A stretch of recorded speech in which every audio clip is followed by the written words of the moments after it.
Mesdames, Messieurs, chers amis, au nom de Jean-Pierre Le Goff et de Politique Autrement, j'ai le plaisir de vous saluer. Nous avons le privilège d'accueillir une nouvelle fois Thomas Gomard, qui est venu déjà plusieurs fois répondre à vos questions et nous proposer son analyse de la situation politique actuelle. Vous le savez toutes et tous sans doute, mais je le répète pour les nouveaux venus, Thomas Gomard est directeur de l'Institut français des relations internationales, de l'IFRI. Il y a plus de 20 ans, il a soutenu une thèse d'histoire sur les relations franco-soviétiques durant les 6 premières années de la Ve République, thèse faite sous la direction de Robert Frank et qui a été publiée, d'ailleurs préfacée par Robert Frank, aux publications de la Sorbonne et qui a été distinguée par le prix Jean-Baptiste Durosel, ce qui fait sens parce que Durosel a été, dans la deuxième moitié du XXe siècle, un des spécialistes français reconnus internationalement des relations internationales, de l'histoire diplomatique, et nous sommes sans doute nombreux ici d'avoir, durant nos études, bachoté l'introduction à l'histoire des relations internationales qu'il avait publiée avec Pierre Renouvin en 1965.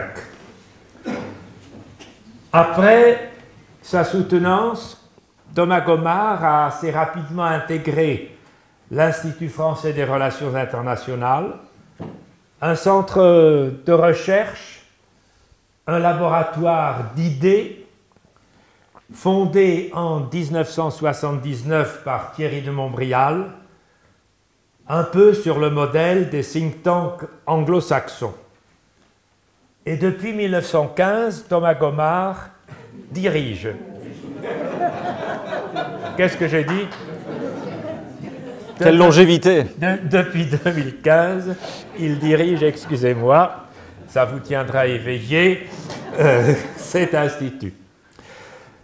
Partant des relations franco-russes, Thomas Gomard a élargi son champ de recherche à l'Asie, à l'Amérique, visitant tous les continents à de multiples reprises, s'entretenant, grâce aux connaissances linguistiques qui sont les siennes, avec d'innombrables responsables politiques, économiques, militaires.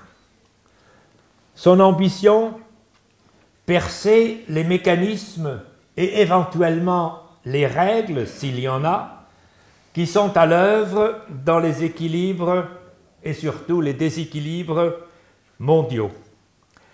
Ces analyses font l'objet de toute une série de livres. Je me contenterai d'en citer 3. Le premier que je voudrais rappeler à votre souvenir, L'affolement du monde, 10 enjeux géopolitiques, chez Taillandier en 2019, dans une édition actualisée dans la collection Texto en 2020, couronnée par le prix du livre géopolitique décerné par l'association Lire la Société et remis par le ministre de l'Europe et des Affaires étrangères, en l'occurrence, c'était, si mes souvenirs sont bons, Jean Le Drian.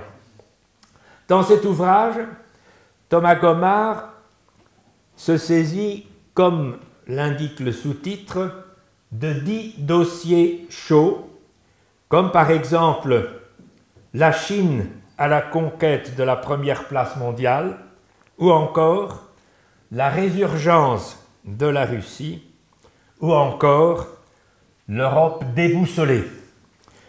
L'épilogue porte le titre « La France affolée », affectée d'un point d'interrogation, je ne sais pas s'il est de mise encore aujourd'hui, Et le premier sous-chapitre de cet épilogue est ainsi libellé « La France n'est pas suffisamment préparée ».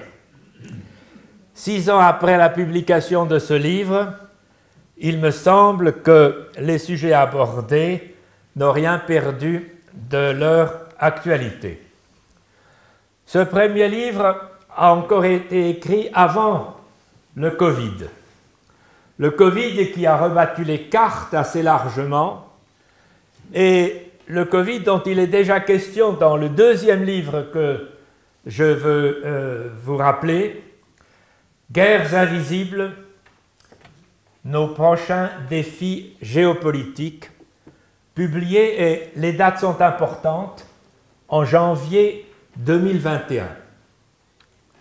Or, la crise du Covid a été un révélateur, vous le montrez dans ce livre, celui du basculement de l'Occident vers l'Orient et du glissement qui s'accélère d'ailleurs de plus en plus vers un monde sans autorité, ni politique, ni surtout morale.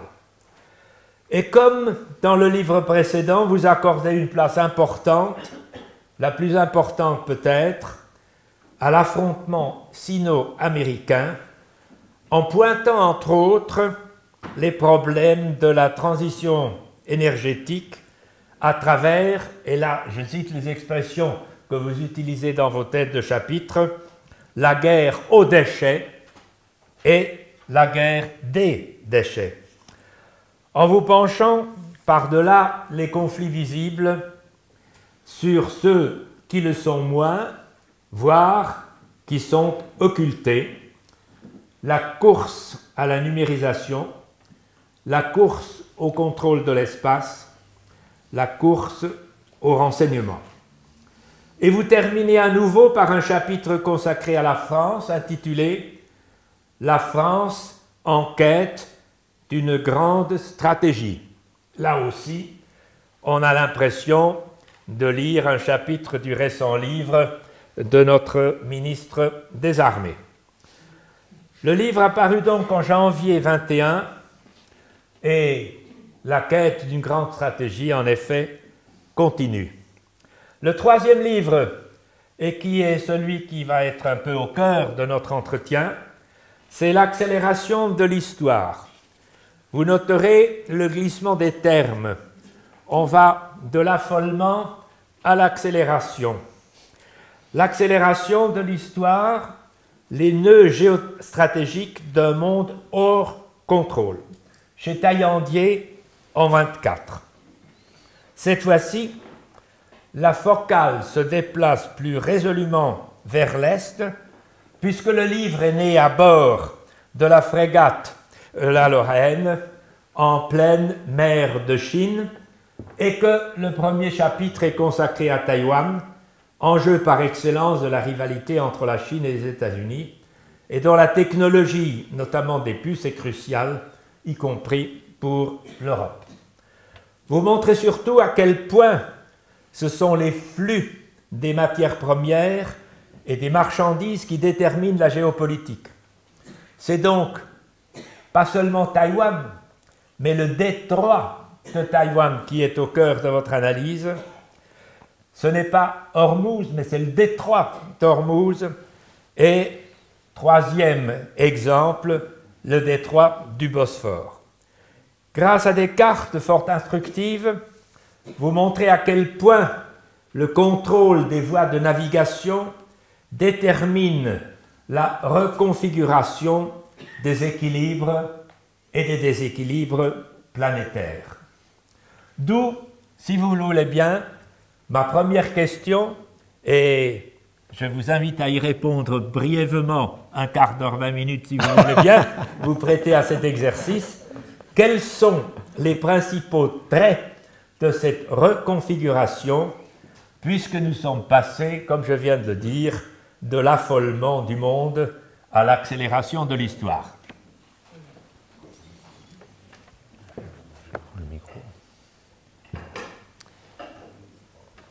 Merci beaucoup, cher Robert, pour votre invitation. Merci Jean-Pierre Le Goff également pour pour votre invitation. Merci aussi pour cette introduction, comme toujours, très complète et qui me laisse sans voix, parce que vous dites tout à chaque fois avant la conférence. Sauf les dates. Alors, je vais néanmoins essayer de répondre à votre question. Vous me donnez un quart d'heure, c'est ça, un quart d'heure, 20 minutes pour répondre à cette question de reconfiguration? À peu près. À peu près. À peu près. Alors, à BFM, on vous dit 2 minutes. Oui, mais j'ai bien compris qu'on n'était pas BFM, ça ne m'avait pas échappé. Bon, la manière d'y répondre est effectivement peut-être de commencer par rappeler l'origine de ce livre. Robert Kopp a été très aimable de mentionner l'affolement du monde, guerres invisibles et l'accélération de l'histoire. En 2023, il y a eu les ambitions inavouées. Ce n'est pas pour rajouter, mais c'est pour dire qu'en fait, j'ai fait 4 livres en 6 ans avec un vrai sentiment d'urgence stratégique.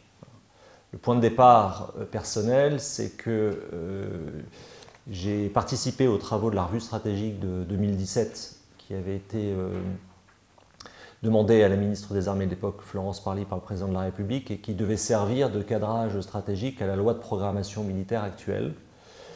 Et que pendant l'été 2017, un groupe a été constitué avec 2 personnalités extérieures dont j'étais pour produire ce document. Et cette expérience personnelle venait évidemment compléter celle que je pouvais avoir dirais-je, au jour le jour dans le cadre de mes fonctions à l'IFRI, et à accélérer la prise de conscience de cette bascule qui, d'une certaine manière, depuis 2017, de mon point de vue, s'est opérée.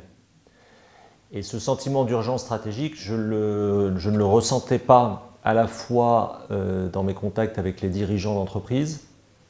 Il se trouve que j'avais fait en 2016 un long papier qui s'appelait « Le retour du risque géopolitique, la déformation du triangle États-Unis, Russie, Chine », qui avait reçu un accueil poli, alors même que je pense que se dessinait, encore une fois, ce qui s'est passé depuis, avec une sous-estimation assez fondamentale des conséquences de l'annexion de la Crimée et de la déstabilisation du Donbass, et plus généralement, une analyse erronée de la trajectoire de la Russie. Et je pense que nous sommes en partie victimes de nos fautes d'analyse sur la trajectoire prise par la Russie. Je pourrais y revenir très longuement puisque Robert l'a rappelé, c'est effectivement le pays sur lequel j'ai le plus travaillé, dans lequel j'ai le plus voyagé. Mon dernier séjour en Russie remontant maintenant à novembre 2021. Et je pense que nous avons rétrospectivement à nous interroger sur pourquoi nous nous sommes tant trompés sur la Russie.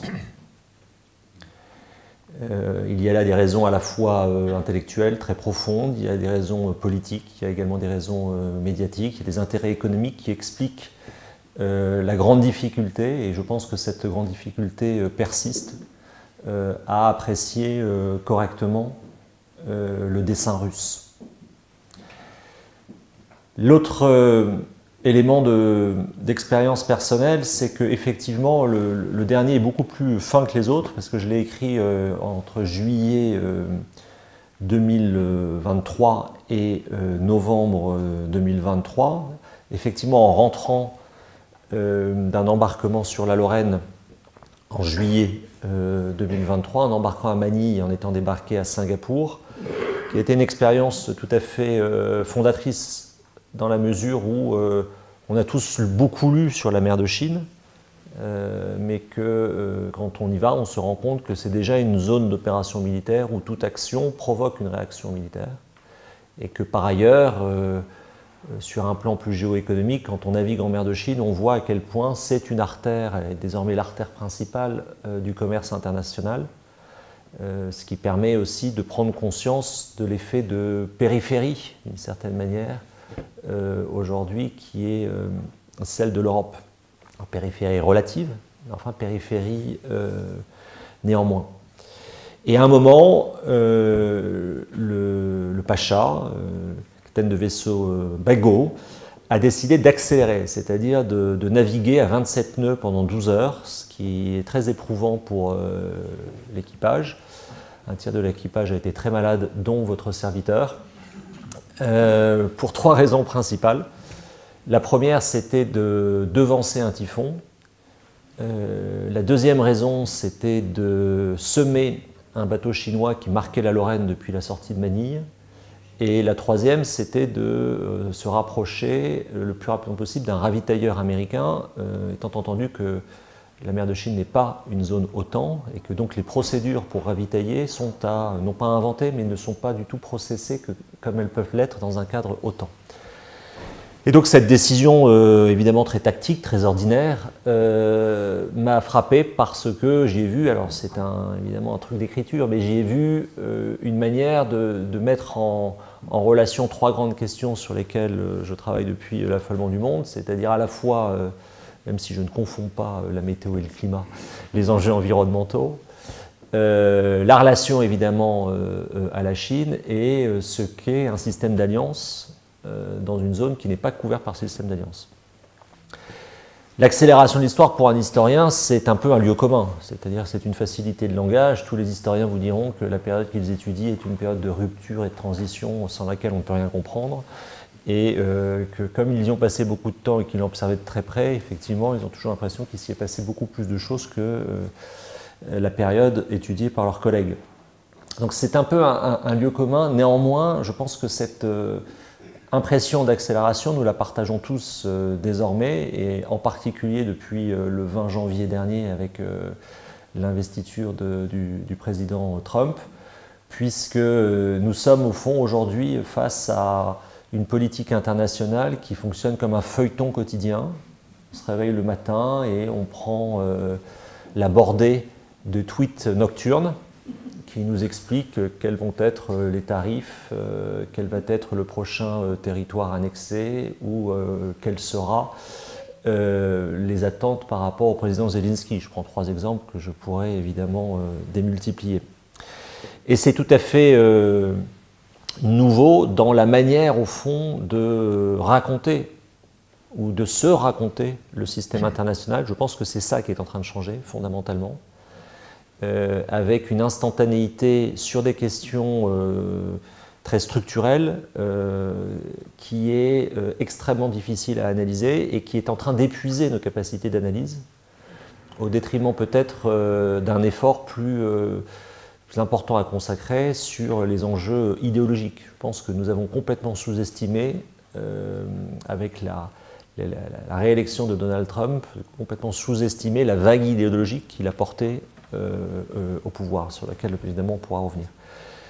Et donc ce sentiment d'urgence stratégique, il se traduit de ma part par le fait de plaider de manière tout à fait construite pour un réarmement.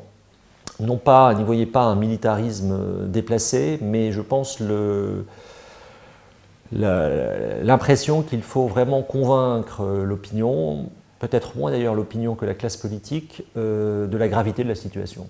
J'ai fait ces 4 livres pour cette raison, et je suis dans une situation aujourd'hui un peu paradoxale, c'est que j'observe que ce réarmement caractérise au fond la présidence Macron, puisqu'il a réarmé de manière tout à fait décidée et résolue depuis 2017, rompant avec l'attitude prise par tous ses prédécesseurs depuis 1991, qui aujourd'hui, à mon avis, aussi porte une responsabilité dans la situation dans laquelle nous sommes, c'est-à-dire que nous avons négligé les questions stratégiques à un point tout à fait spectaculaire, en réalité, rétrospectivement, que ces choix ne sont évidemment pas aujourd'hui contestés, sont même d'ailleurs, c'est d'ailleurs assez frappant que celles et ceux qui ont fait ces choix réapparaissent aujourd'hui dans l'espace médiatique pour nous expliquer que la Russie n'est pas dangereuse.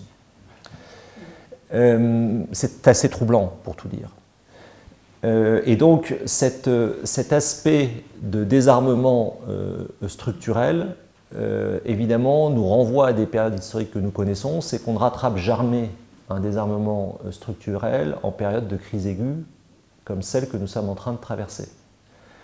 Et que le problème fondamental d'un réarmement matériel, est-il possible, est-il finançable, etc., aujourd'hui, nous n'avons de l'économie de guerre que notre niveau de dette publique, alors même que ce niveau de dette publique traduit une gestion en temps de paix impécunieuse.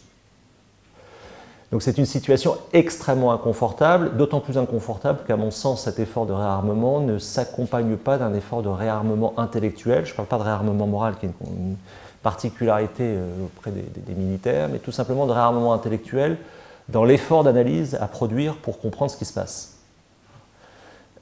On a l'impression de courir après des événements qui, effectivement, à mon sens, nous ont échappé et qui sont devenus hors de contrôle. En réalité, la période ouverte par l'invasion à grande échelle de l'Ukraine par la Russie de février 2022, je rappelle toujours que pour moi cette guerre en fait a commencé en février 2024 par l'annexion de la Crimée, même si à l'époque 2014 pardon, même si à l'époque cette annexion a été très sous-estimée dans ses effets et que on nous a expliqué que la Crimée a toujours été russe, n'est-ce pas? Oui, c'est ça. On se retrouve aujourd'hui dans une modification du rapport de force stratégique qui, dans sa rapidité, dans son ampleur, me rappelle la séquence 1989-1991 où, sur un laps de temps très resserré, vous avez eu 4 transformations majeures, je vais rappeler, parce qu'elles rejouent en fait aujourd'hui. La première, c'est la répression de Tiananmen, qui a été vite oubliée, mais qui nous rappelle que la République populaire de Chine est dirigée par le Parti communiste chinois, fort de ses 90 millions de membres et de ses 20 millions de cadres, et qui est une organisation léniniste dans sa matrice, qui considère que sa survie doit l'emporter sur toute reconsidération par rapport aux attentes du peuple chinois. La deuxième évolution très importante, ça a été évidemment la chute du mur de Berlin, fin 1989, qui a ouvert une période de convergence entre l'idée d'économie de marché et de démocratie pluraliste en Europe, et qui a entraîné un certain nombre de transformations très profondes pour l'Europe, qui aboutit à la création de l'euro en 1999 et à un certain nombre d'élargissements de l'Union européenne à des pays qui se sont empressés de vouloir rejoindre l'Union européenne et l'OTAN pour enfin sortir historiquement de l'influence de la Russie. Le troisième élément de transformation très profond, c'est la guerre du Golfe, après l'annexion du Koweït par l'Irak et la mobilisation d'une coalition internationale dirigée par les États-Unis, qui s'est en partie implantée en Arabie Saoudite, qui a fait l'objet d'un soutien diplomatique très large, du RSS ayant autorisé cette coalition. Il y a 2 pays qui se sont abstenus, c'est important de le rappeler évidemment, Cuba et puis la République populaire de Chine. Et quatrième élément de transformation, c'est évidemment la déclaration d'indépendance de l'Ukraine de décembre 1991 qui scelle le sort de l'URSS. Eh bien, en 4 ans, avec ces 4 événements en 2 ans, de manière très resserrée, vous avez une transformation complète du système international et je pense qu'aujourd'hui, cette transformation s'est faite, quoi qu'on en pense, au bénéfice des Européens, globalement.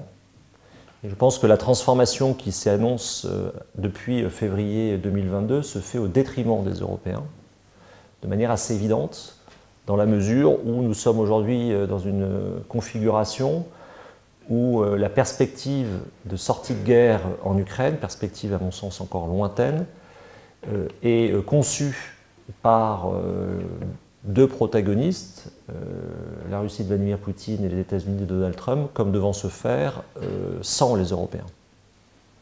Alors même que c'est sur leur territoire, et également sans les Ukrainiens ou avec des Ukrainiens acculés. C'est la situation dans laquelle nous sommes.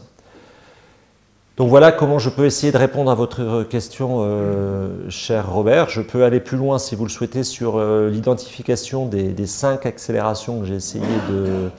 On va y revenir peut-être comme vous voulez. Peu plus tard, parce que ce que je retiens de votre réponse, c'est l'erreur qui a été la nôtre dans l'analyse de la situation. Vous dites que nous avons sous-estimé la vague idéologique, et c'est ce qui nous a empêchés de voir la réalité. Sans doute avons-nous sous-estimé cette vague idéologique de la même manière que nous avons sous-estimé la vague religieuse dans la révolution iranienne et dans les printemps arabes. Mais si je pars de votre analyse générale et si j'essaye de resserrer un tout petit peu la focale, quelles sont nos possibilités d'action? Que pouvons-nous vraiment faire en tant qu'Union européenne face à Poutine et face à Trump? Ce qui vous permettra de revenir à ces facteurs d'accélération, puisque l'accélération se surmultiplie.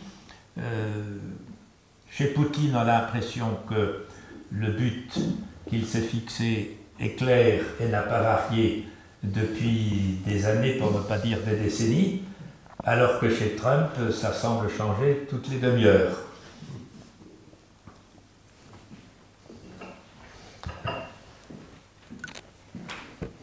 Non, moi je pense que nous sommes actuellement face à quelque chose d'inattendu, qui est la collusion idéologique entre la Maison-Blanche et le Kremlin.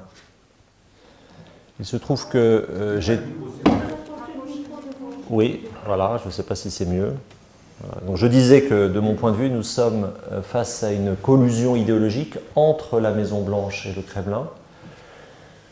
Il se trouve que j'ai assisté au discours du vice-président Vance à Munich et qu'il l'a commencé en faisant dans une salle glaciale. Il l'a commencé en faisant cette plaisanterie qui était de dire si la démocratie américaine a pu résister à 10 ans de Greta Thunberg, les démocraties européennes vont pouvoir résister à quelques mois d'Elon Musk.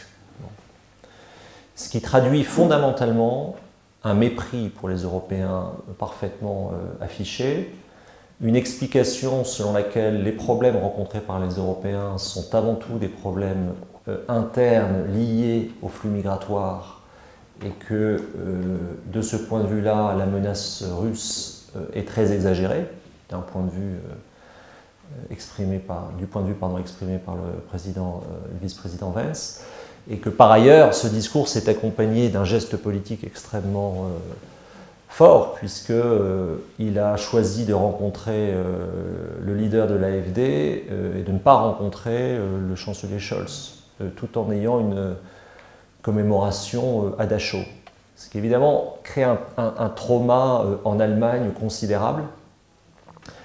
Et dans son attitude, qui était en fait très conforme à ce qu'il avait déjà exprimé à Paris lors du sommet sur l'intelligence artificielle, il y a une volonté tout simplement de dire aux Européens que ce sont des objets qui sont sortis de l'histoire. Il se trouve que ça m'a beaucoup rappelé ce que j'entendais en Russie à partir de 2012. Je suis beaucoup allé en Russie, comme je l'indiquais, et que pour moi, la bifurcation du régime russe se fait en 2012 avec le retour au Kremlin de Vladimir Poutine, après avoir été 4 ans président du gouvernement. Ce retour se fait avec une transformation constitutionnelle qui lui permet de rester président à vie, et se fait également, là aussi, nous avons regardé ça avec beaucoup de distance, mais avec la répression des manifestations de Bolotnaya, c'est-à-dire que les éléments, que ce soit à Moscou, à Saint-Pétersbourg, des grandes villes russes qui ont protesté à ce moment-là, ont été méthodiquement arrêtés, traités de manière assez soft, mais enfin c'est une politique efficace qui fait que, tellement efficace que le leader qui était sorti de cette période, Alexei Navalny, un des leaders, a fini en prison, tué comme vous le savez.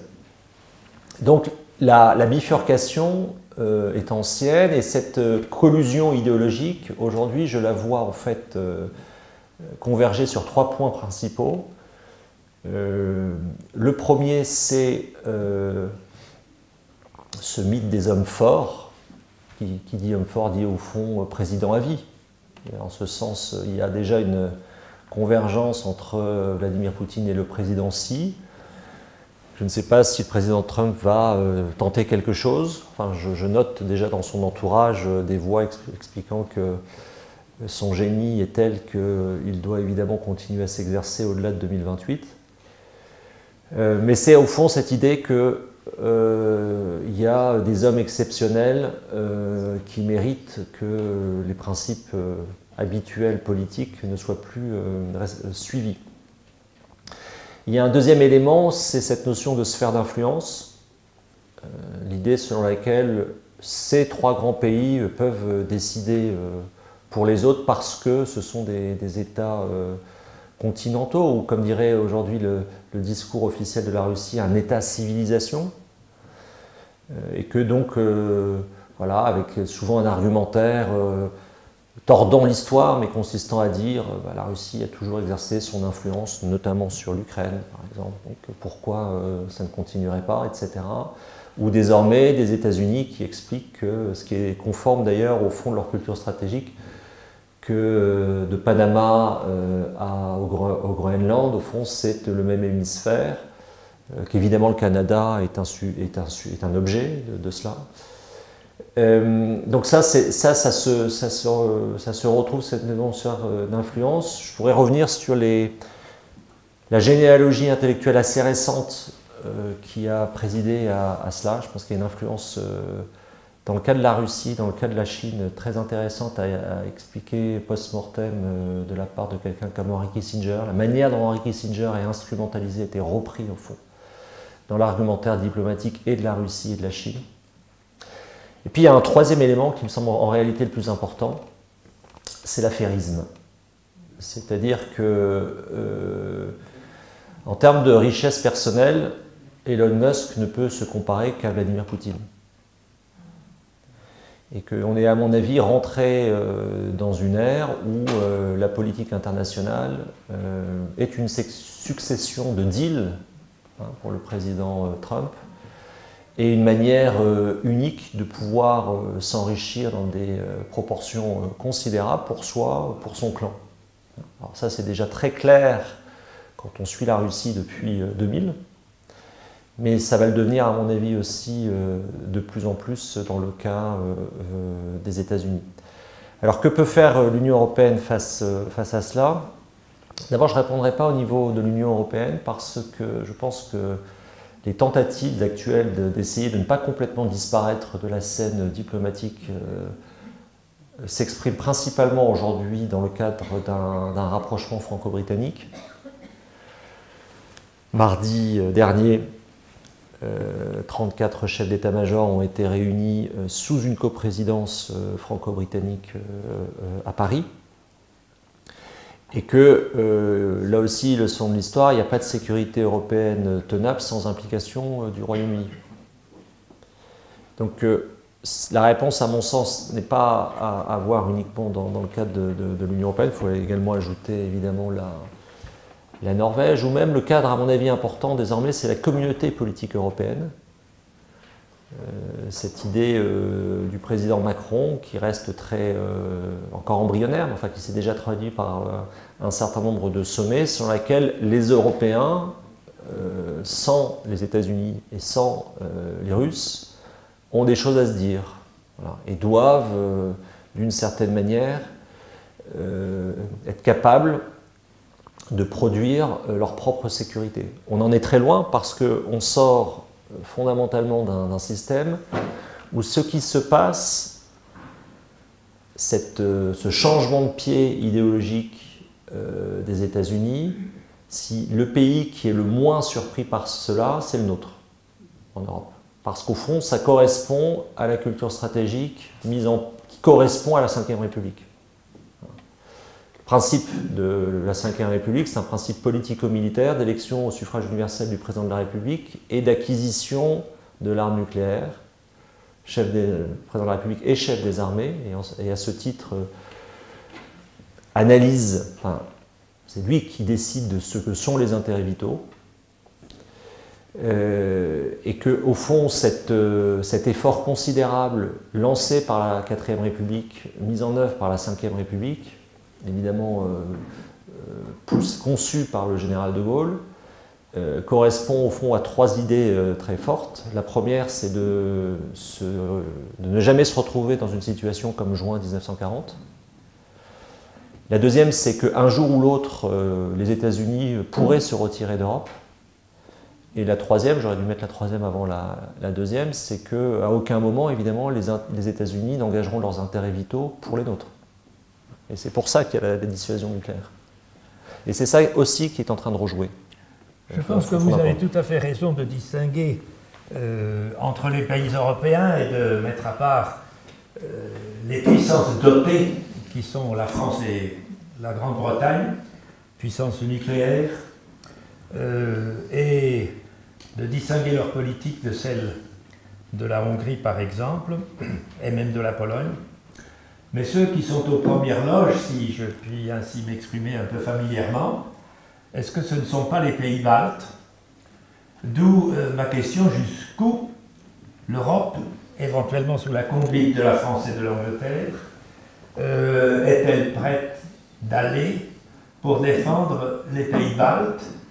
Si j'en crois un récent entretien du Premier ministre d'Estonie, la crainte d'une invasion russe est extrêmement vive. Est-ce que nous allons mourir pour Tallinn?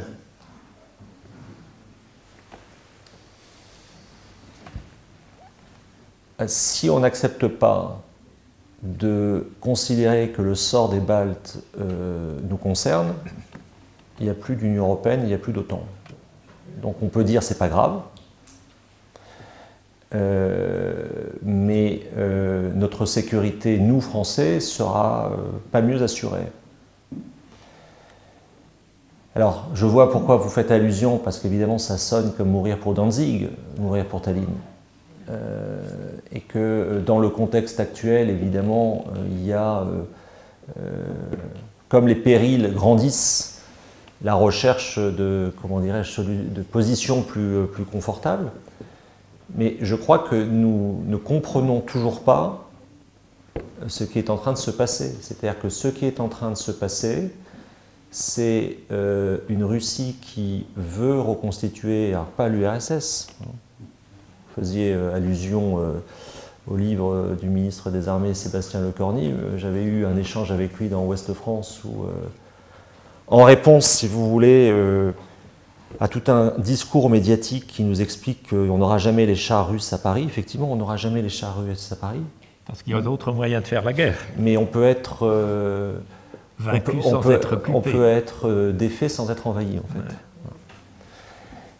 Et notamment politiquement, c'est-à-dire que, imaginons que, vous avez mentionné la Hongrie, imaginons qu'il y ait dans l'Union européenne, je ne sais pas, une dizaine de régimes comparables, régimes illibéraux, bon, il n'y a plus d'Union européenne, ou alors ça va être une Union européenne détruite de l'intérieur. Et donc, pourquoi je réponds de cette manière-là, c'est que si on considère qu'il n'y a pas de solidarité à apporter aux Baltes, au fond, c'est le projet européen tel que nous l'avons conçu depuis 1957 qu'il faut arrêter. C'est peut-être ce qui va se passer d'ailleurs. Peut-être qu'on va se dire il faut débrancher et que tout ça, revenons simplement à une logique de marché et que l'idée selon laquelle nous sommes dans une même communauté de destin est une idée qui nous fait tellement peur par rapport à une Russie enlisée militairement en Ukraine, agitant la rhétorique nucléaire dès qu'elle se sent affaiblie, et aujourd'hui bénéficiant d'une situation inespérée. C'est-à-dire ce qui se passe pour la Russie est inespéré, dans le sens où l'administration américaine inverse aujourd'hui la charge de l'agresseur et de l'agressé et est en train de construire une histoire consistant à dire que l'Ukraine est responsable de ce qui lui arrive, que son dirigeant est un dictateur parce qu'il n'a pas pu organiser l'élection présidentielle en 2024, et qu'au fond tout cela a assez duré. Entendons-nous sur les terres rares, sur les minerais, passons à autre chose. Et passer à autre chose, il faut bien comprendre ce que ça veut dire pour les Ukrainiens et pour les élites ukrainiennes, c'est d'être passé par le fil de l'épée. Merci beaucoup.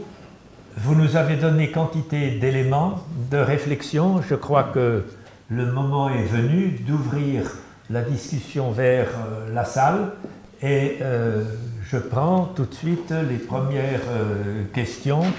Est-ce que Jean-Pierre veut ouvrir les feux? Ensuite là, voilà, et Julien. Voilà. On pose peut-être 2 ou 3 questions et vous allez les regrouper pour essayer d'y répondre, si vous voulez bien. Une petite seconde pour les micros, s'il vous plaît. En vous remerciant pour votre magnifique intervention. Merci, Écoutez, oui, merci pour cette intervention très précise et très argumentée. J'avais simplement des... Ah, il suffit d'appuyer sur... On peut aller dans l'espace chercher des types qui sont bloqués pendant 9 mois pour les ramener. Oui, j'avais juste 2 ou 3 questions à vous poser concernant le parallèle qui peut exister entre le Trump et Poutine. Vous avez à juste titre souligné comment le rôle de l'idéologie, mais je poserai plus directement la question, est-ce qu'on a affaire à vraiment de l'idéologie avec Trump? Je vois très bien le récit plus cohérent du côté de Poutine, qui va rechercher des racines historiques de la Grande Russie, etc. Avec Trump, on le voit beaucoup moins, c'est-à-dire qu'on est totalement désarçonné. On dirait un représentant de commerce par moment, ça change, et on a une grande difficulté à cerner la nouveauté de ce type de régime. Alors qu'est-ce qu'on fait? On va chercher le fascisme, on peut chercher le communisme, antérieurement, le communisme totalitaire, et c'est vrai qu'il y a de beaux restes, d'une certaine façon, mais ça ne correspond pas vraiment.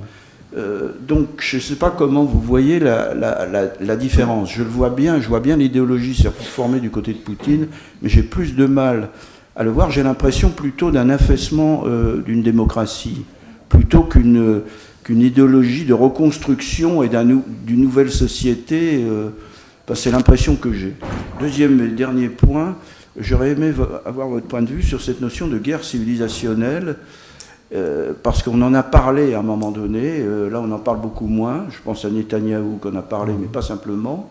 Est-ce que ça a un sens de parler de guerre entre civilisations, dans la mesure où quand il y a guerre, c'est quand même des États qui s'affrontent, et pas une civilisation en tant que telle? Voilà, c'était les 2 questions.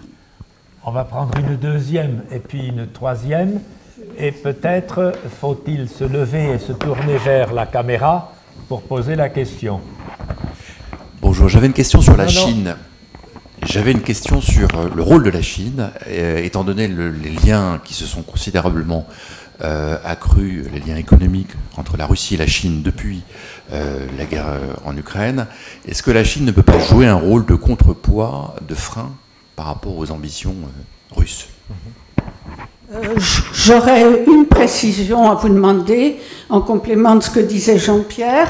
Est-ce que c'est pas Vance qui est le plus idéologique de tous et le plus dangereux?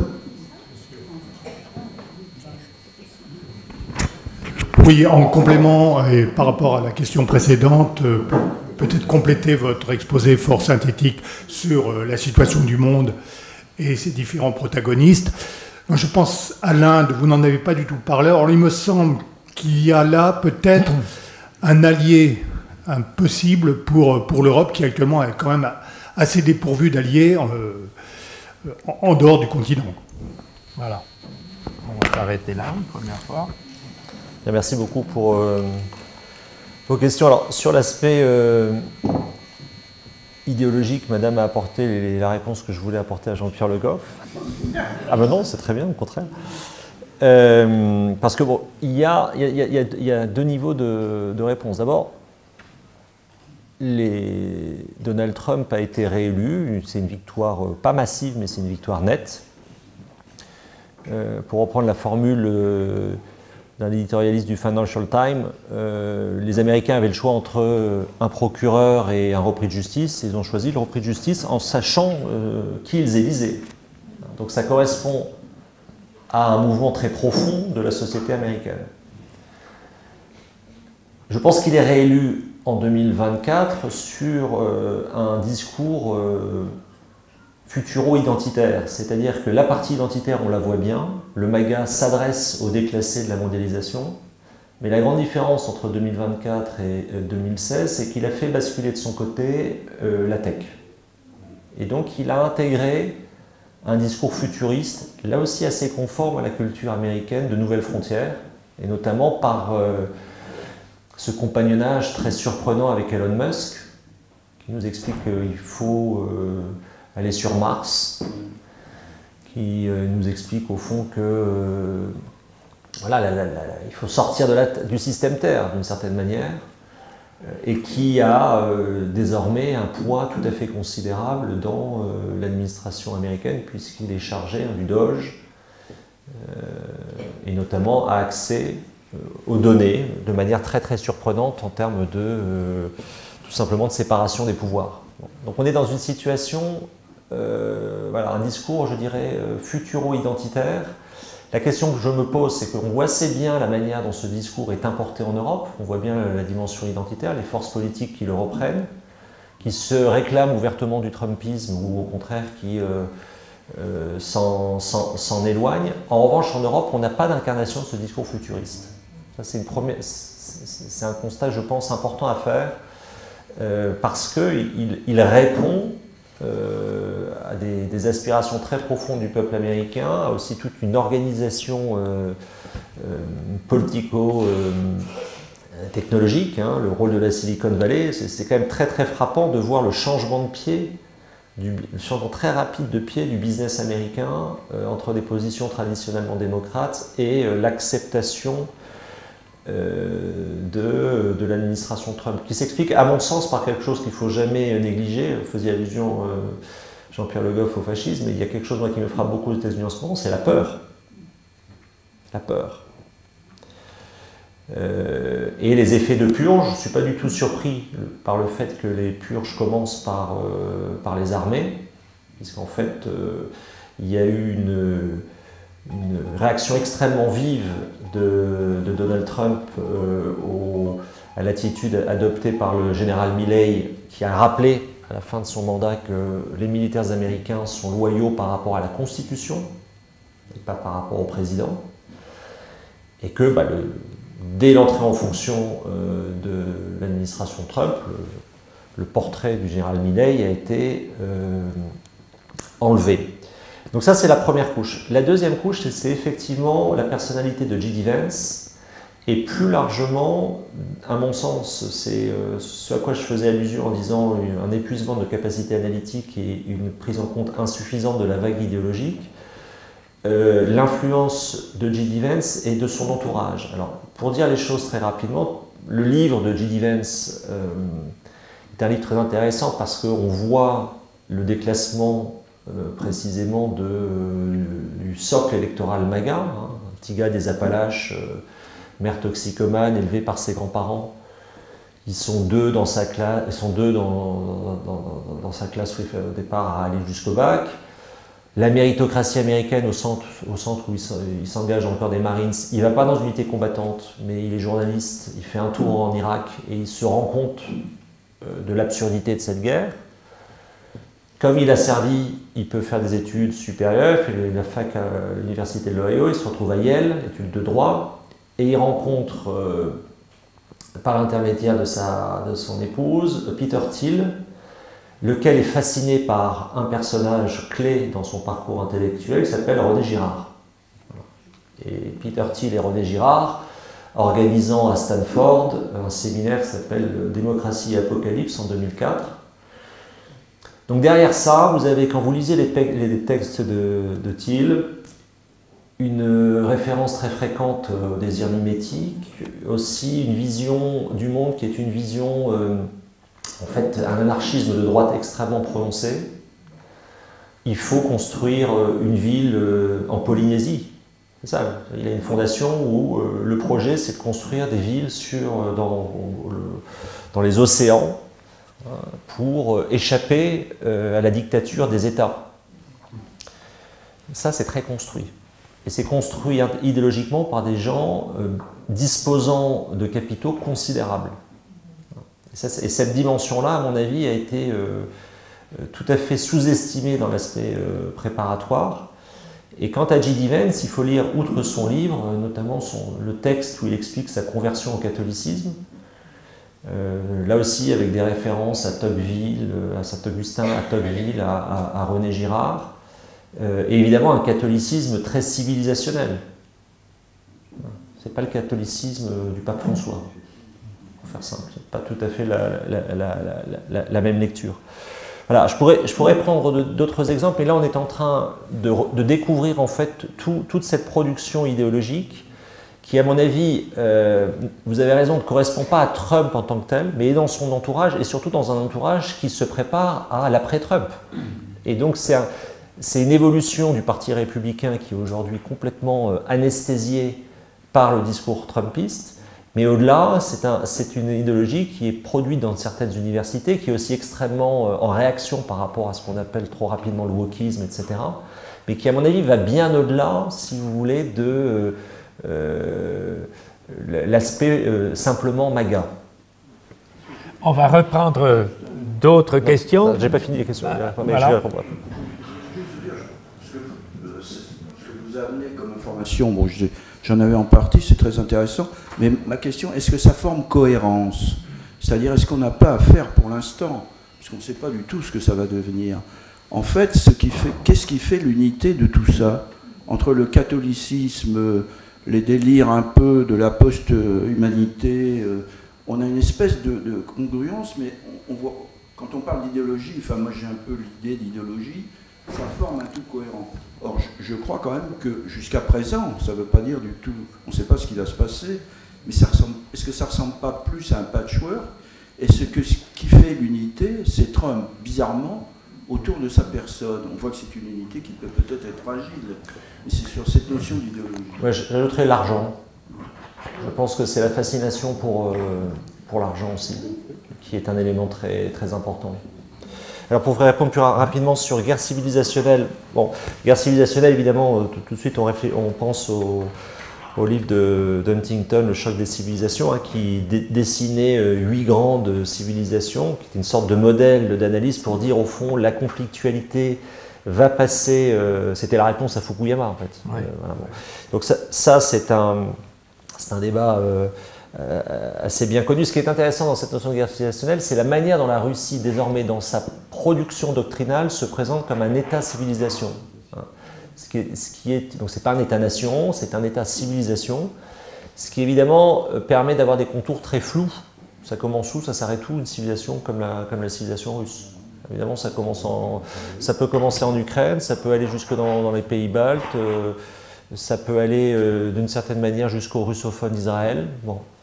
Alors justement, Israël, c'est intéressant pour la guerre de civilisation. Pourquoi? Parce que nous sommes dans un moment, là aussi, ça n'a pas été relevé, mais vous avez eu une résolution le 24 février dernier présentée par l'Ukraine pour l'anniversaire des 3 ans de l'invasion, qui a été présentée à l'Assemblée générale des Nations Unies. 18 pays ont voté contre cette résolution. La Russie évidemment, la Corée du Nord, mais désormais les États-Unis, la Hongrie et Israël. Et ça, c'est quand même aussi une évolution évidemment à noter. C'est-à-dire que la réponse au terrorisme militarisé du Hamas, on a vu sa férocité à Gaza, on a vu son efficacité au Liban dans la décapitation du Hezbollah, dans des opérations quasi quotidiennes en Syrie, des opérations au Yémen, et également par la poursuite de la colonisation de la Cisjordanie. Et c'est une situation, à mon avis, qu'il faut essayer de comprendre d'un point de vue américain, c'est que l'administration Biden, d'une certaine manière, a tout fait pour éviter une escalade en Ukraine, interdisant notamment aux Ukrainiens de frapper le territoire russe, mais n'a pas pu empêcher l'escalade de la part d'Israël. Et à mon avis, pour une raison assez évidente, c'est que derrière l'Ukraine, il y a la Russie qui est puissance nucléaire et qui agite son discours nucléaire depuis 2014. Et derrière Israël, il y a une puissance qui ne doit pas devenir nucléaire aux États-Unis, qui s'appelle l'Iran. Donc cette notion de guerre civilisationnelle, je la reprendrai pas à mon compte, j'observerai que nous sommes dans des situations en fait, d'enchevêtrement de niveau de conflictualité. On a le conflit israélo-palestinien qui est un conflit ancien qui a ressurgi le 7 octobre, mais qui s'est traduit en partie par un conflit désormais interétatique classique entre Israël et l'Iran. Quant à la guerre entre la Russie et l'Ukraine, c'est aux yeux de la Russie toujours une opération militaire spéciale. Ça fait 3 ans qu'ils sont en opération militaire spéciale, qui provoque au total à peu près 1 million de morts, enfin de morts et de blessés si on additionne les pertes des deux côtés. Donc je pense que c'est pas la guerre civilisationnelle, à mon avis, n'est pas le concept que j'utiliserai pour lire ce qui se passe. En revanche, je prendrai à mon compte pour pointer sa récurrence dans certains discours, en particulier celui de la Chine et de la Russie. Alors ça me permet de répondre à la 3e question sur le rôle de la Chine comme possible frein. Bon, d'abord, l'invasion de février 2022 a été précédée par la déclaration d'amitié sans limite entre la Chine et la Russie. Les deux pays se retrouvant sur l'idée d'une désoccidentalisation du monde, mais qui s'exprime différemment. C'est-à-dire que dans le cadre de la Russie, je pense que dans le projet russe, il y a aussi l'idée sur laquelle l'Union européenne va s'effondrer. C'est notamment une lecture qui est faite par la Russie après le rejet du traité constitutionnel de 2005. On a beaucoup travaillé en Russie à ce moment-là, et c'est des choses que des courants aujourd'hui toujours influents à Moscou disaient déjà. Ce n'est pas l'approche chinoise. Parce que l'approche chinoise a besoin d'un marché européen solvable pour absorber ses surcapacités. Ensuite, dans le cadre des BRICS+, on a en fait 2 lignes désormais. Une ligne résolument anti-occidentale qui est dirigée ou incarnée par la Russie et l'Iran. Une ligne qui correspond à ce qu'on appelle le multi-alignement, incarné par, permet de commencer à répondre à la question sur l'Inde, par des pays comme le Brésil et l'Inde. Et on a une Chine qui est entre les deux d'une certaine manière, c'est-à-dire qui apporte son soutien politique à la Russie en Ukraine, qui n'est pas du tout neutre en Ukraine en réalité, et qui en même temps ménage et considère que l'Union européenne signifie quelque chose politiquement et encourage d'une certaine manière les velléités d'autonomie stratégique européenne, très différemment de ce que peuvent dire les Russes aujourd'hui au sujet de l'Union européenne. Ensuite, on est dans une situation où la guerre d'Ukraine a permis une sorte de coalition d'intention entre les 3 pays les plus sanctionnés au monde par les Occidentaux, c'est-à-dire la Russie, la Corée du Nord et l'Iran. 3 pays qui sont porteurs d'enjeux nucléaires, chacun à leur manière. Franchement, qui aurait dit, et pas moi, qui aurait dit en février 2022 qu'on se retrouverait fin 2024 avec des soldats nord-coréens autour de Koursk? En fait, ça nous renvoie aussi à la bascule sur laquelle Robert m'a invité à réfléchir, c'est qu'aujourd'hui, les Européens sont beaucoup moins présents dans les enjeux de sécurité en Asie que des pays, on va dire d'Asie au sens, des pays d'Orient et d'Asie au sens large, ne le sont dans la sécurité européenne. L'Iran, en soutenant, comme il le fait militairement, la Russie, la Corée du Nord, et des pays comme le Japon et la Corée du Sud, le Japon qui a changé de pied et qui est un des soutiens les plus forts de l'Ukraine, qui était présent lors de la réunion des chefs d'état-major de mardi dernier, et la Corée du Sud qui est devenue un fournisseur important d'armées européennes comme l'armée polonaise. Donc on est quand même dans une inversion, enfin dans une évolution des rapports de force stratégiques très spectaculaire. Alors ça conduit effectivement à la question sur l'Inde. Le problème de l'Inde, c'est que aujourd'hui le pays le plus peuplé du monde, qui est au fond dans une logique de quel va être l'usage que l'Inde fait de son dividende démographique par rapport à une puissance chinoise qui est rentrée dans le vieillissement de sa population. Et ensuite, un rapport bilatéral qui est un rapport de surplus commerciaux pour la Chine et de déficit commercial très important pour l'Inde, et également dans une situation stratégique où l'Inde, pour dire les choses très rapidement, l'Inde n'est pas au niveau de la Chine. Alors, est-ce que ça peut être un allié? Il y a effectivement, de la part de l'Inde, un discours sur ce multi-alignement, c'est-à-dire on condamne la Russie pour son invasion, mais on ne la sanctionne pas. Et donc ça correspond au fond à une position prise par un nombre important de pays, dont on parle souvent sous le terme, à mon avis, un peu trompeur de Sud global, mais je parle plutôt de Sud transactionnel. C'est en même temps une puissance nucléaire, c'est une puissance qui a des liens très étroits en termes militaires historiquement avec la Russie et qui veut les préserver, qui a développé des liens militaires très étroits avec les États-Unis, la France et Israël. Et par ailleurs, c'est un pays qui produit aujourd'hui un discours idéologique je dirais avec un double aspect. Un premier aspect qui a été exprimé par Jaishankar, le ministre des Relations extérieures de l'Inde, consistant à dire qu'il faut que l'Europe cesse de considérer que ces problèmes sont les problèmes du monde.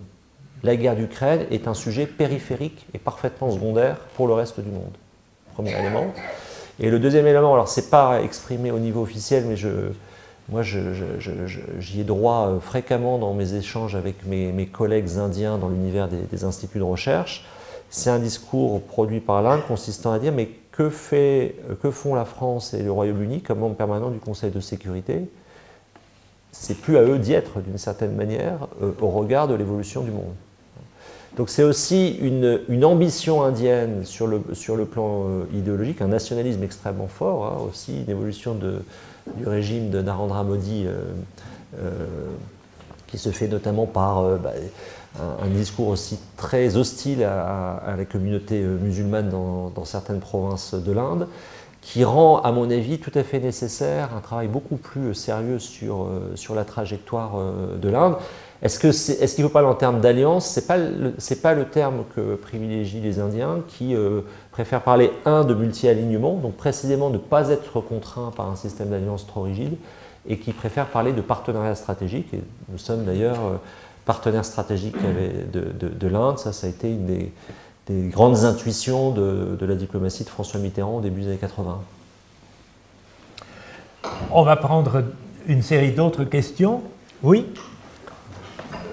En prolongeant les lignes, pourquoi les États-Unis resteraient dans l'OTAN? Parce que apparaître une centrale d'achat de matériel militaire, c'est une source d'ennui.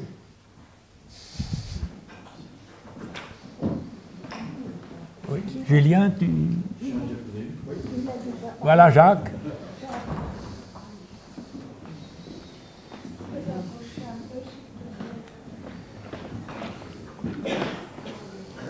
Oui, vous avez évoqué tout à l'heure la position historique de la France, de la Ve République, en matière de défense, notamment l'armement atomique et son rapport avec les États-Unis.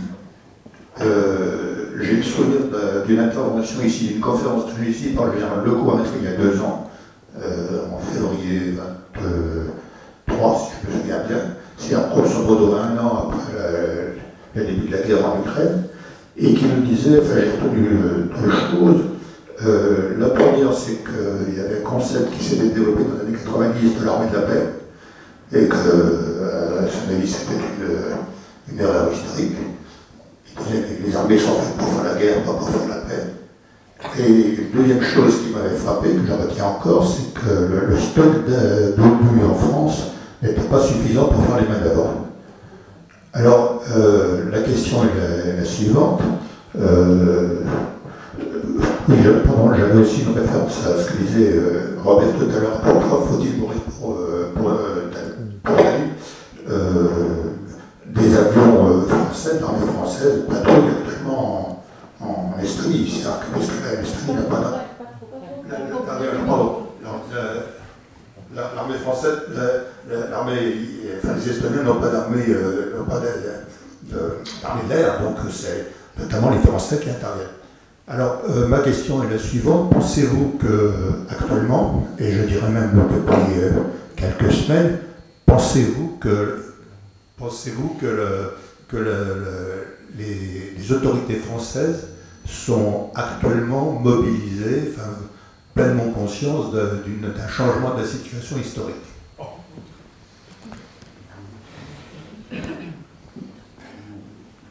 Bernard?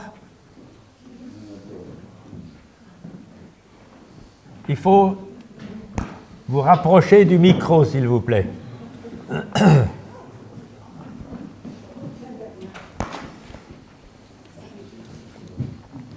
y a une question qui ne me semble pas avoir été posée encore cet après-midi, c'est l'équation personnelle de notre président de la République.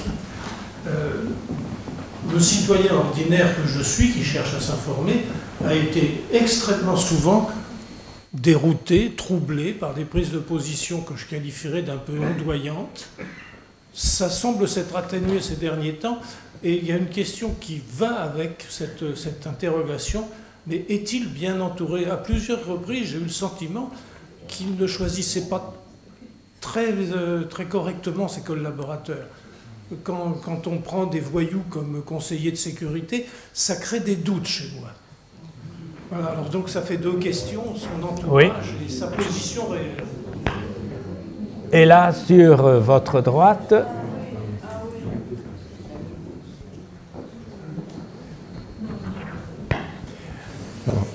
Deux points. Vous n'avez pas abordé la vulnérabilité du président Trump au mouvement de Wall Street. L'aspect financier, on a vu quelques frémissements la semaine dernière à cause de Tesla, mais d'autres points. Donc ils ont une clientèle en Europe. On est tributaire de leur fourniture en haute technologie, mais c'est un marché ouvert. Deuxième point, en ce qui concerne la Russie, la vulnérabilité de la Russie à sa démographie. Quand on voit les projections démographiques de la Russie, en 2050, c'est-à-dire dans pas très longtemps, la population sera la même en Turquie. Et bon, ça peut être une sensibilité et une vulnérabilité dans le grand est de la Russie, dans l'espace vide, juste au nord de la Chine, au nord de la Chine et des ex-républiques soviétiques d'Asie. Merci. Et encore madame, et après on va grouper, et puis on va vous donner la parole.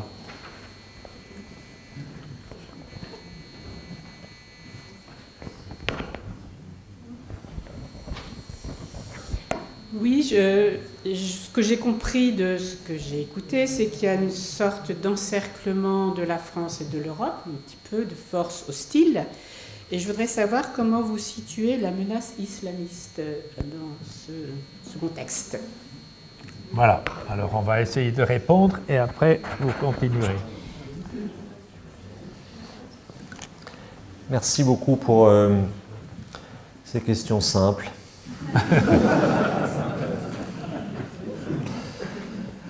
Alors je vais commencer par la dernière, puisque c'est la plus simple en réalité. Peut-être en disant, en partant de ce qu'on appelle quand on fait mon métier, on a des termes, on va commencer par le théâtre national, en essayant de voir quelles sont les principales menaces directement sur le territoire national, en commençant par ce qui a fonctionné. C'est-à-dire, je pense qu'il faut aussi toujours essayer de faire preuve de discernement et de ne pas avoir une lecture trop catastrophiste des choses, même si, vous l'avez compris, avec ces livres, j'essaie d'attirer l'attention sur ce qui me semble être des évolutions très sérieuses et dans un certain nombre de cas très graves. Il y a néanmoins aussi toujours une possibilité d'action. Nous avons par exemple parfaitement organisé les Jeux Olympiques alors qu'on nous expliquait et qu'il y a eu un certain nombre de campagnes pour faire en sorte que ces Jeux ne soient pas bien organisés, venant à la fois d'acteurs extérieurs et également d'acteurs intérieurs. Nous avons dans nos atouts, je pense, une capacité industrielle de défense qui est le fruit là aussi d'investissements très constants en dépit, d'investissements historiques, mais une industrie de défense qui a su se maintenir en dépit des coupes budgétaires que j'ai pu évoquer et qui donne en fait quelque chose de très précieux aujourd'hui, c'est que nos forces ont un certain nombre d'interfaces avec les États-Unis, c'est-à-dire que si ces interfaces venaient à être bloquer ou arrêter, ça créerait des difficultés, mais ce nombre d'interfaces, évidemment, n'a rien à voir avec les interfaces de nos partenaires européens vis-à-vis des États-Unis, qui, eux, sont dans un degré de dépendance presque total. Parallèlement, nous avons aussi, sur ce qui concerne le théâtre national, je pense une culture stratégique qui fait que, pour des raisons que je ne vais pas développer là, mais qui fait que nous sommes encore capables de penser le monde par nous-mêmes, ce qui n'est pas le cas de tous les pays européens, très franchement, et que cette culture stratégique, parce qu'elle correspond à cette organisation institutionnelle, parce que le nucléaire est au cœur à la fois de notre système de défense et au cœur de ce qui nous reste d'industrie, il ne faut pas oublier ça non plus, fait que nous avons, à mon sens, des atouts pour ne pas faire que subir. Bon.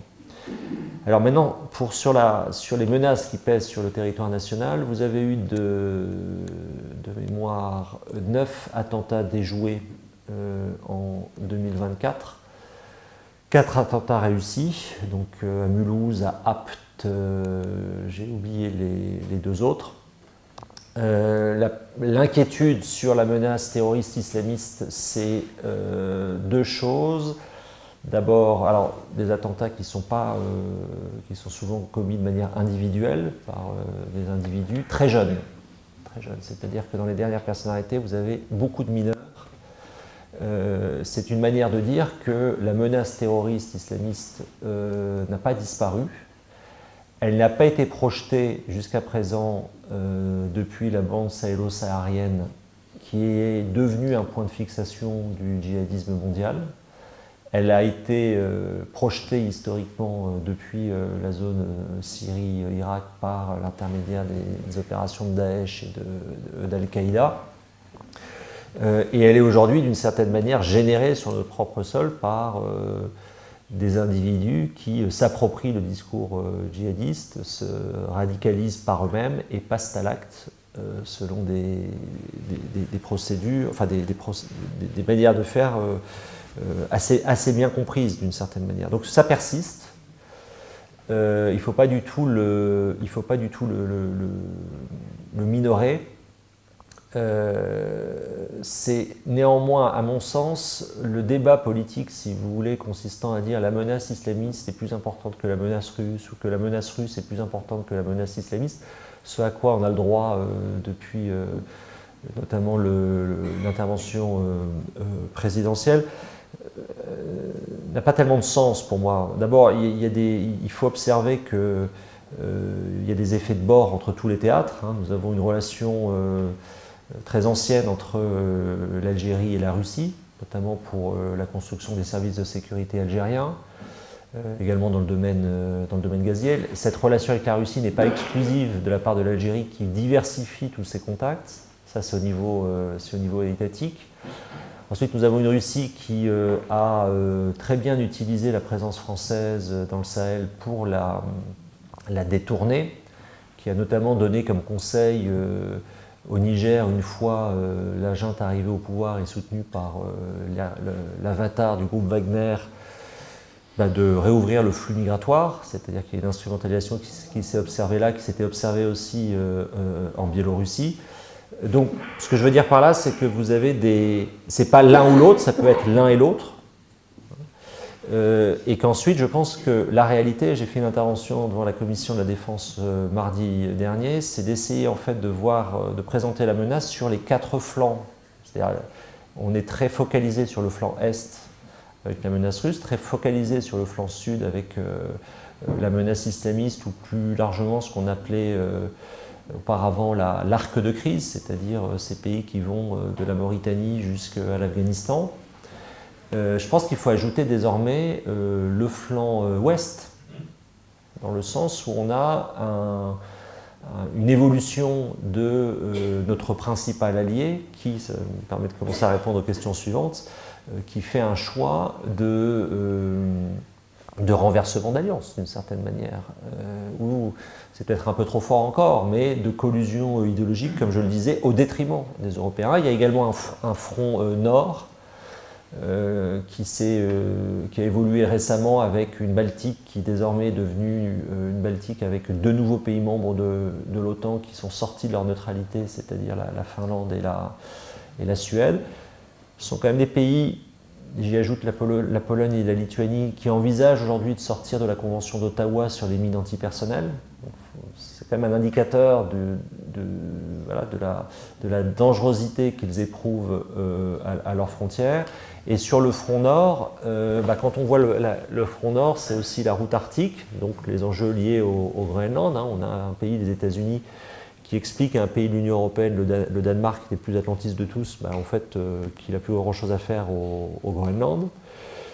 Comment les Européens en fait, vont réagir si les États-Unis n'ont pas besoin de faire une opération militaire? Je pense qu'au fond, une déclaration d'indépendance du Groenland, quelle sera la réaction danoise, qui d'ailleurs exercera la présidence de l'Union européenne au 2e semestre de cette année? Je ne sais pas répondre à cette question. Et puis sur le front nord, il y a quand même une évolution très importante que j'ai déjà mentionnée, c'est le rapprochement franco-britannique après une période très difficile du temps de Boris Johnson. Alors, pourquoi les États-Unis resteraient dans l'OTAN? C'était votre question, monsieur. Précisément parce que c'est une centrale d'achat. Je pense que c'est quand même un argument très fort pour une industrie d'armement qui a des clients captifs. Et donc vous avez notamment toute cette géoéconomie, dirais-je, du F-35, cet avion de 5e génération qui a été acheté par un certain nombre d'armées de l'air européennes et qui crée un lien de dépendance extrêmement puissant, puisqu'en fait, quand vous achetez des F-35, pour le faire décoller, vous avez besoin tous les matins de recevoir le code de la part des États-Unis. Donc c'est pour illustrer le degré de dépendance. Et donc ça représente quand même un intérêt à la fois en termes d'influence et en termes économique au sens direct du terme, assez évident, qui n'empêche pas d'avoir des propos, au fond, où tout le monde a compris désormais que le fameux article 5 de l'OTAN, selon lequel on doit s'apporter protection et garantie bien de la part des États-Unis, de Donald Trump n'existe plus. Puisqu'il explique, au fond, il l'a expliqué avant son investiture, qu'il défendrait en fonction il ne défendrait pas les pays qui font moins de 2% de dépenses militaires. Et là, il indique à un pays comme le Danemark que le Groenland doit rejoindre les États-Unis. Alors la question, monsieur, évoquant la conférence du général Lecointre de 2023, c'est aussi une question très intéressante parce qu'effectivement, compte tenu de son expérience personnelle, je pense que ce à quoi vous faites allusion, le général Lecointre, ça c'est la reprise du pont de Verbania qu'il a évidemment beaucoup marqué à titre personnel. C'était l'idée sur laquelle des opérations de maintien de la paix sous casque bleu, dans un cadre onusien, ne donnaient pas les moyens à des militaires projetés de se défendre. Et de ce point de vue-là, la reprise du pont de Verbania marque vraiment un tournant dans le sens où le président Chirac, qui lui-même avait servi comme officier de cavalerie en Algérie, trouvait absolument insupportable que des soldats français, rappelez-vous des images où on avait des soldats français qui se retrouvaient menottés à des pylônes parce qu'en fait ils ne pouvaient pas se défendre par rapport à des exactions de milices serbes ou bosniaques. Donc pour cette génération-là, celle du général Lecointre, ça a été évidemment un traumatisme très important et l'idée sur laquelle en fait des interventions dans un cadre onusien ne permettaient pas d'apporter les conditions nécessaires à une action militaire. Bon. Et donc ça explique ensuite pourquoi on est beaucoup plus rentré dans des logiques non pas onusiennes, mais de coalition of the willing. Et c'est comme ça que avec des effets stratégiques désastreux, je n'ouvre pas le débat, mais c'est comme ça qu'ont été conçus ensuite les déploiements en Afghanistan, les déploiements en Libye et évidemment au Mali, c'est-à-dire oui, dans le cadre du droit international, mais pas sous mandat des Nations Unies. Sur votre question, monsieur, sur les autorités françaises, est-ce qu'elles sont pleinement conscientes? Une très bonne question là aussi. il y a plusieurs éléments de réponse. Je pense qu'il faut distinguer notre système ultra-présidentiel, qui encore une fois est façonné par ce lien politico-militaire. Et dans l'évolution et la manière de gouverner qui ne date pas de la guerre d'Ukraine, mais qu'on a également observé au moment de la crise de la Covid, il y a un rôle tout à fait important et inhabituel, il faut bien le reconnaître, accordé au Conseil de défense. Pourquoi? Parce que le Conseil de défense, il n'y a pas de traces, il n'y a pas de poursuite possible, il n'y a pas trop de ministres, ça veut dire qu'il n'y a pas de fuite. Et donc il y a un recours au Conseil de défense qui va probablement bien au-delà des sujets qui étaient traités dans cette enceinte par les prédécesseurs du président Macron.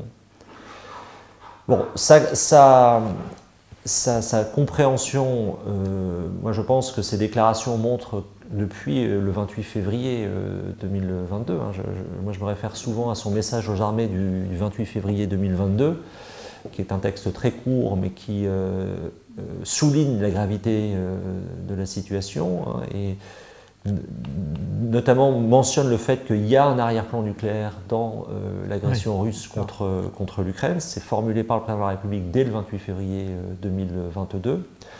Je pense que son intervention... je précise que je n'ai pas d'affiliation politique pour mettre tout le monde à l'aise, mais que son intervention télévisée récente visait précisément à faire prendre conscience à l'opinion qui, à mon avis, le sent très bien. En fait, ma réponse est que je pense que l'opinion sent très bien la gravité de la situation, peut-être beaucoup plus qu'une classe politique qui fait de ce sujet-là, en fait, aussi un sujet de critique très forte à l'endroit de l'exécutif et de la manière de gouverner du président Macron. Une autre manière de dire les choses, c'est que la censure du gouvernement Barnier, les deux forces principales politiques qui ont censuré le gouvernement Barnier, vous pouvez aussi dire que ces deux forces politiques souhaitent un autre modèle géopolitique, qui soit au fond un modèle qui soit plus... la construction européenne dans le cadre de l'Union européenne et un système d'alliance qui passe en grande partie par l'OTAN. Ça, c'est quand même évidemment à relever, parce que ça me permet de dire, je pense que là où on avait un consensus très fort sur les questions de défense et des questions diplomatiques au cours de la Ve République, je pense que ce consensus est en train de se fissurer, notamment dans l'appréciation que les uns et les autres peuvent faire des intentions de la Russie. Est-ce que le président de la République est bien entouré? Très franchement, je ne sais pas vous répondre. Est-ce qu'il est moins bien entouré que ses prédécesseurs, mieux entouré que ses prédécesseurs? Je n'ai pas vraiment d'avis. Je constate simplement qu'il y a, à mon sens, une réflexion à avoir sur la préparation ou l'impréparation de nos dirigeants aux plus hautes responsabilités sur les questions stratégiques et les questions internationales. C'est-à-dire que le mode de sélection de nos dirigeants, ce n'est pas le cas dans d'autres pays européens d'ailleurs, ne passe pas par ce canal-là, par ce biais-là, pardon. Et là, il y a quand même une réflexion à avoir avec souvent ça a été très bien analysé par Bruno Tertrais et Jean Guinel dans leur livre « Le président et la bombe », c'est-à-dire qu'une fois élu, le président est instruit, ou le président ou la présidente un jour, est instruite de ce que veut dire la dissuasion nucléaire.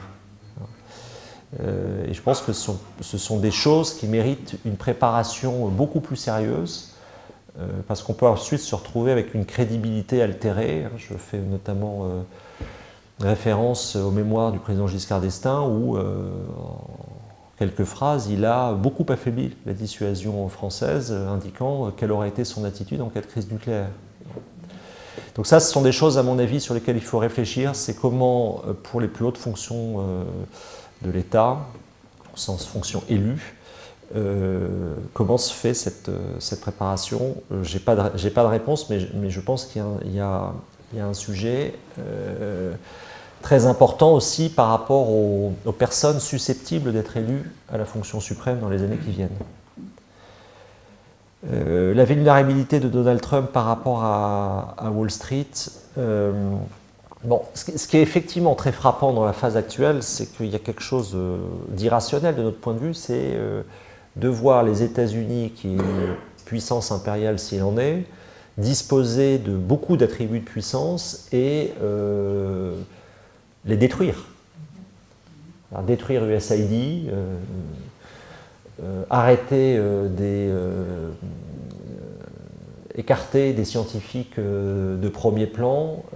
D'ailleurs, ça devrait, à mon avis, encourager les Européens à faire un grand programme d'accueil des scientifiques américains et russes, si on était un petit peu agile. C'est très troublant, en fait. Bon. Et le pilier central de la domination américaine, c'est évidemment le dollar. Avec cette fameuse formule du secrétaire d'État au Trésor de 72, au moment de la fin de la conversion entre l'or et le dollar. Le dollar est notre monnaie, mais votre problème. Ça reste vrai, mais les effets, au fond, à terme, à mon sens, des décisions prises par l'administration Trump, si elle continue dans cette direction, c'est au fond le pays qui va sembler le plus stable et le plus crédible dans ses engagements, ça va être la Chine, en fait, s'il continue comme ça. Ce qui aussi ne manque pas de paradoxe. Donc effectivement, ça nous semble irréel. On essaie d'y trouver une logique intellectuelle, de grande stratégie, il veut faire du Kissinger renversé, détacher la Russie de la Chine, etc. Certains y voient juste une logique de destruction, ce que la pulsion destructive a ce qu'elle apporte comme réconfort aux déclassés. Voilà, ce sont des éléments d'explication.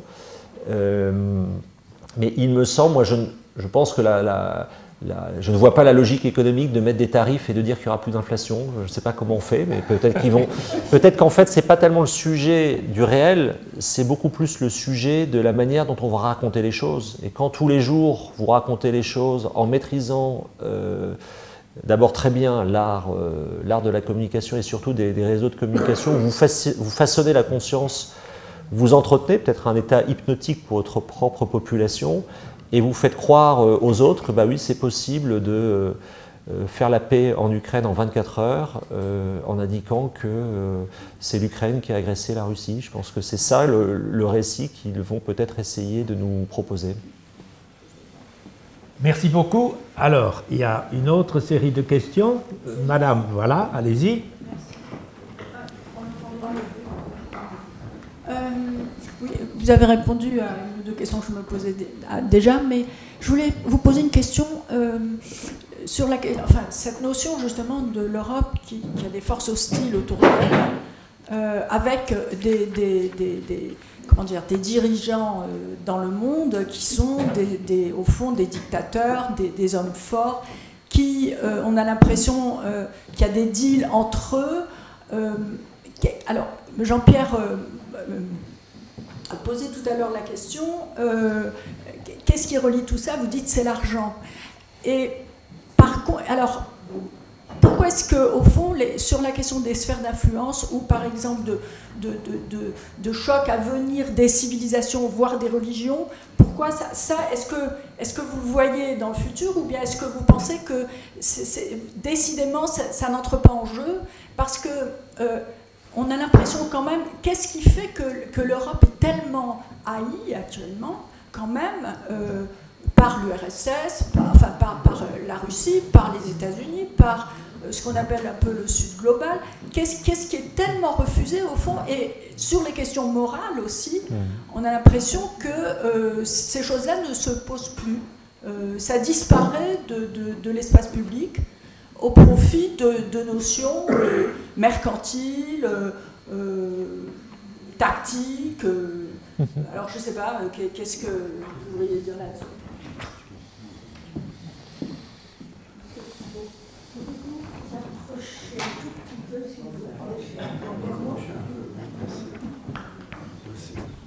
Écoutez, j'imagine que beaucoup de gens sont comme moi, déconcertés par l'évolution du Rassemblement national, dont on ne sait pas du tout où il se situe, de moins en moins. Et est-ce qu'il ne risque pas de le payer très cher aux prochaines élections? Voilà.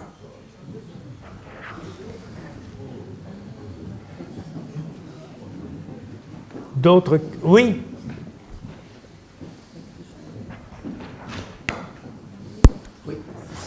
Bonjour. Si Poutine devait perdre la guerre d'Ukraine, quel avenir vous voyez pour l'Ukraine? Où est sa place? Encore une question ou deux.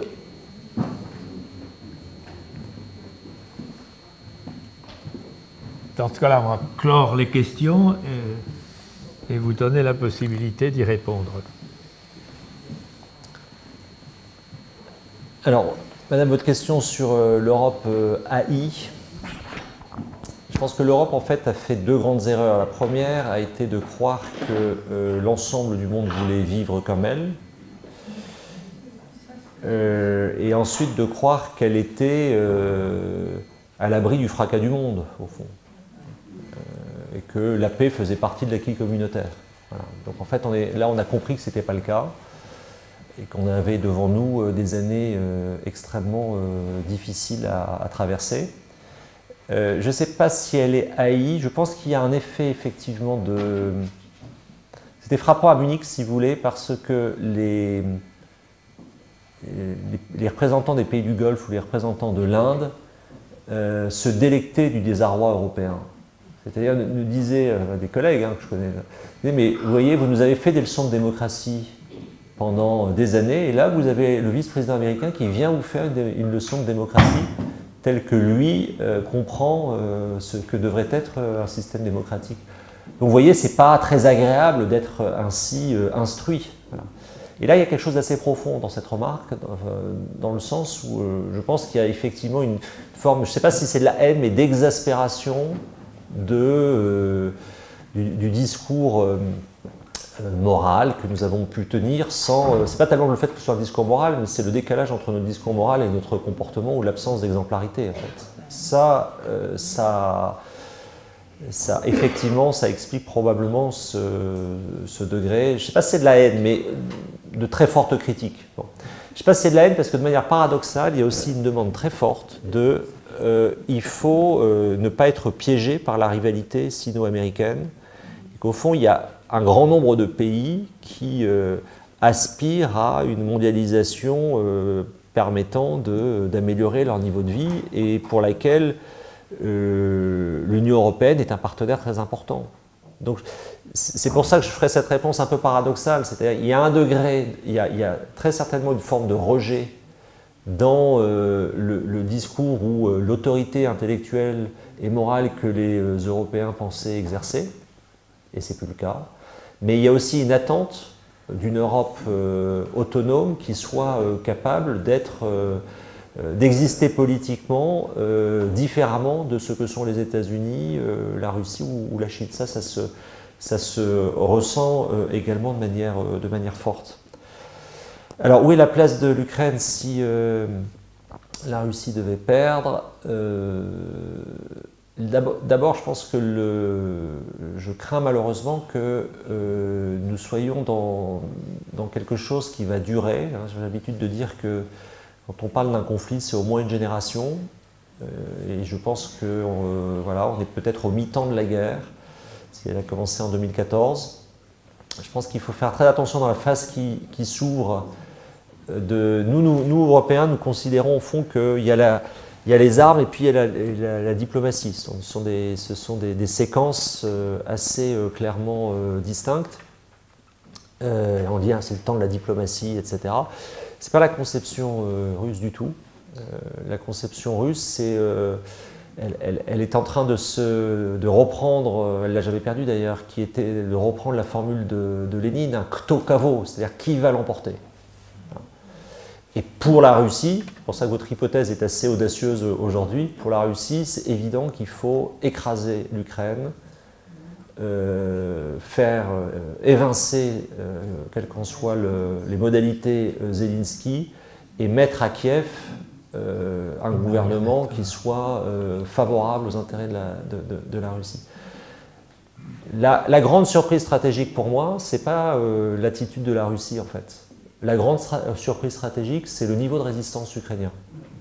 C'est ça qui est très frappant, c'est-à-dire que On a un pays qui est entré dans la guerre dans un système politique complètement désorganisé, enfin, pas décrire tout ça, mais qui fait face en réalité, et quoi qu'on pense du président Zelensky, l'attitude qu'il a observée dans le bureau ovale, je pense, a frappé tout le monde par son courage d'une certaine manière. Et pourquoi il a ce courage? Encore une fois, il faut voir le parcours du président Zelensky. C'était un petit Cyril Hanouna ukrainien. Voilà. Et qui en février 2022, alors qu'on lui proposait de quitter son pays, a décidé de se battre. Et ça, c'était pas prévu. C'était vraiment pas prévu par les Russes, et c'était probablement pas prévu par les Européens non plus, d'ailleurs. Donc, où est-ce que ça le conduit?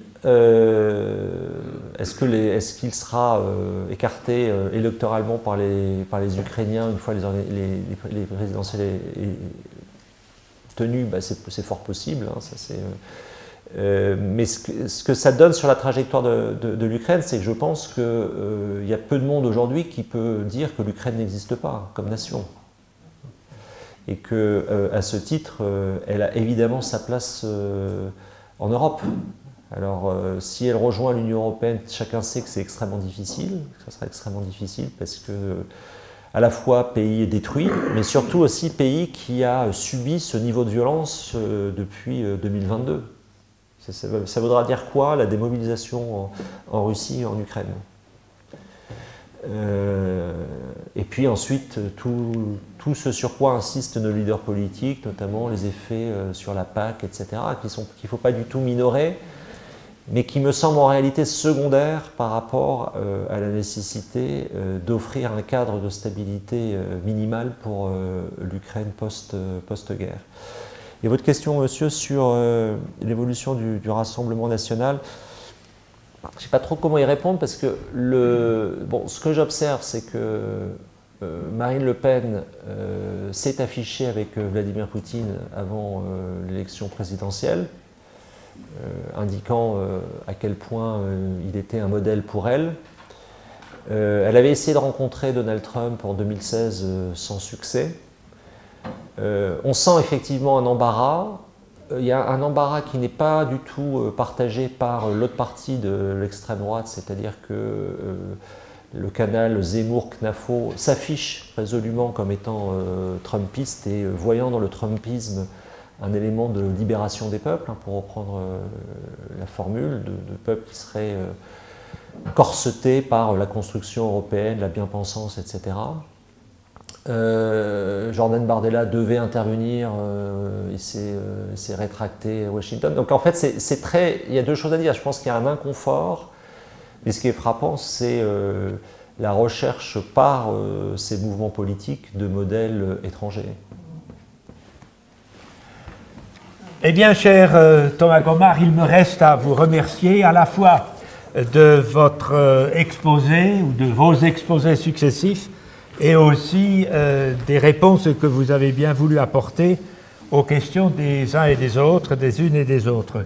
À la fin de l'accélération de l'histoire, vous parlez, je cite, de la nécessité pour les Européens de sortir de leur isolement mental.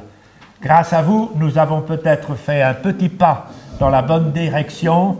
Grâce à la lecture de vos livres, nous allons en faire un autre par la suite. Merci.